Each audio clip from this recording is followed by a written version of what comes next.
converso com o Juliano Costa Couto, ele é professor de Direito Processual Civil da UDF. Vamos fazer uma análise dessa primeira etapa do julgamento do mensalão, que foi o item 3, e na maioria dos votos foi pela condenação. Qual é a análise que você faz?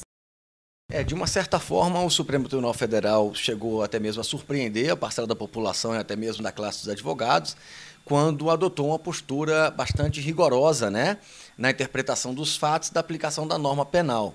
E o que culminou na condenação de quase todos os interessados, com a exceção do Gusquem, que foi absolvido por unanimidade pelos ministros, e também que condenou, creio eu, talvez, a maior autoridade pública a sofrer uma condenação penal na história do país, né?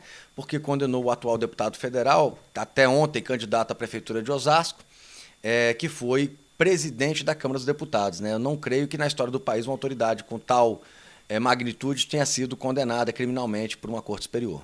Aí seria importante detalharmos o voto do Peluso, que justamente ele dá uma pena com esse argumento que ele exerceu um cargo de poder, quer dizer, no afastamento do presidente da República, ele assumia a presidência e não poderia, então, ter tido esse comportamento que teve, segundo o ministro Peluso. Exatamente. A Constituição determina que todos são iguais perante a lei, né? Entre nós, cidadãos, não deve haver nenhum tipo de diferença.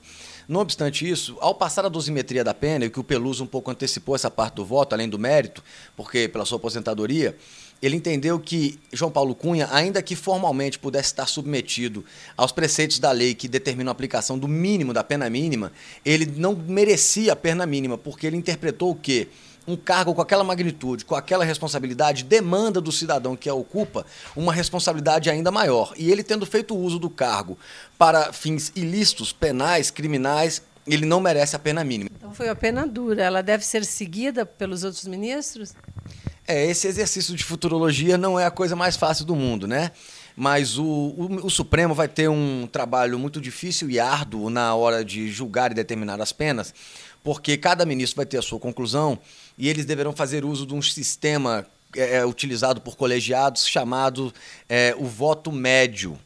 Então, digamos assim, a título de ilustração, se são 3 ministros, não é o caso Supremo, é só para o colegiado com 3. Um condenou em 3 anos, o outro condenou em 5 e um condenou em 4, a pena final desse réu fica 4 anos pela pena média dos votos proferidos. No Supremo teremos um pouco mais de dificuldade, né, porque serão agora 10 ministros e rezemos para não haver empate. No caso do empate, o presidente que desempata, o que o regimento do Supremo prevê? Há essa previsão de que o ministro-presidente teria o voto de qualidade, que é um voto como qualquer outro, mas ele vale um pouquinho mais. Mas existem também debates não aceitando esse tipo de solução por ser inconstitucional, porque formalmente não há diferença entre os ministros do Supremo. E também há uma discussão muito grande, mais ainda no direito penal, de que, por exemplo, se você tem um empate e o princípio do direito penal em que indúbio pro réu, o réu não poderia ter uma pena maior caso o presidente, mesmo a votação estando empatada, decida dessa forma. Então, tomara que não tenhamos esse tipo de debate para complicar mais ainda essa solução que a gente espera que seja rapidamente alcançada na medida do possível. Agora temos uma questão aí que é o voto dos 2 ministros mais próximos ao PT, o ministro revisor e também o ministro Dias Toffoli. Qual a análise que você faz desses votos? Porque os 2 condenaram o Henrique Pizzolatto, digamos que era o peixe pequeno, e absolveram o João Paulo. Essa situação em que nós, e até a mídia e as pessoas, nós especulamos acerca de ministro mais ou menos próximo ao PT, se você pegar hoje, obviamente que as histórias de vida de cada um dos ministros é diferente. Agora quase todos foram nomeados pelos últimos governos PT, que nos governa há 10 anos, né? 8 anos de Lula e 2 anos quase de Dilma Rousseff. Agora, o que deve ser levado em conta é que eu prefiro acreditar que os ministros votam com a crença que eles têm acerca da prova dos autos e que não haveria nenhum tipo de favorecimento dessa natureza, né? E eu espero acreditar que foi uma mera coincidência, de acordo com a livre convicção de cada um dos ministros. Pelas manifestações na internet, não é o que a população pensa. Na verdade, da mesma forma que eu estou defendendo aqui que o ministro tem a plena liberdade, com sua convicção, julgar aquele processo, é óbvio que cada cidadão, que até que não esteja ouvindo, tem também a plena liberdade de apreciar da forma como bem entender. Certo. Agora entramos no item 5 do julgamento do mensalão, que é justamente o voto do ministro relator, que não foi, ele ainda não concluiu, que é com relação ao Banco Rural. Qual a expectativa desse voto? Qual a análise que você faz, já que o Banco Rural entraria na parte de corrupção ativa, lavagem de dinheiro?